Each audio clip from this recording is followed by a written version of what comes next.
Welcome friends, শিক্ষক শিক্ষিকাদের ছুটি সংক্রান্ত একটি গুরুত্বপূর্ণ খবর চলুন দেখে নেওয়া যাক। দেখুন কি বলা হয়েছে। বাম আমলের 85 দিনের ছুটি ফেরানোর আবেদন। ফিরে আসুক বাম আমলের বছরে 85 দিনের ছুটি। তাহলে পরিকল্পিত হবে গরমের ছুটি পাবে স্কুলগুলো, দাবি শিক্ষকদের একাংশের।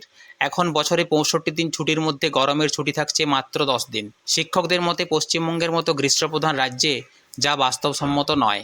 এখন গরম বাড়লে তবেই গরমের ছুটি বাড়িয়ে 1 থেকে 1.5 মাস করা হচ্ছে। এবার 65 দিনের ছুটির তালিকায় গরমের ছুটি ছিল 9 থেকে 20 মে। এপ্রিলের শুরুতেই তীব্র গরমে ছুটি এগিয়ে আসে 6 মেতে। স্কুল খোলার কথা বলা হয় 2রা জুন। বুধবার শিক্ষা দপ্তর জানায় ছুটি পড়বে সোমবার 22 এপ্রিল থেকে, খুলবে 2রা জুন। শিক্ষকদের প্রশ্ন, বারবার কেন এই বদল? এতে পঠন পাঠন ক্ষতিগ্রস্ত হয়। শিক্ষকেরা জানান, 9-এর দশক পর্যন্ত স্কুলের ছুটির ক্যালেন্ডারে বছরে 85 দিনের ছুটি থাকতো। গরমের ছুটি থাকতো প্রায় 1 মাস। তা ফেরাতে শিক্ষা দপ্তরকে চিঠি লিখেছে all post graduate teachers welfare association.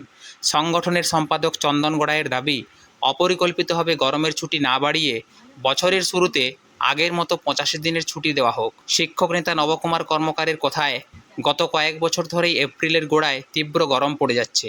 ছুটির ক্যালেন্ডারে প্রতি বছরেই কেন তাহলে গরমের ছুটি মে মাসের প্রথম বা দ্বিতীয় সপ্তাহ থেকে করা হচ্ছে? এই আবহাওয়ায় 10 দিনের গরমের ছুটি বাস্তবসম্মত নয়।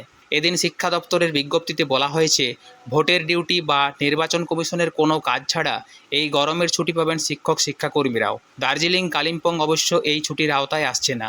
দীর্ঘ ছুটির জন্য স্কুল খোলার পরে অতিরিক্ত ক্লাসের ব্যবস্থা করতে হবে। ফ্রেন্ডস, এই ছিল একটি খবর আমি আপনাদের সাথে শেয়ার করলাম। ধন্যবাদ।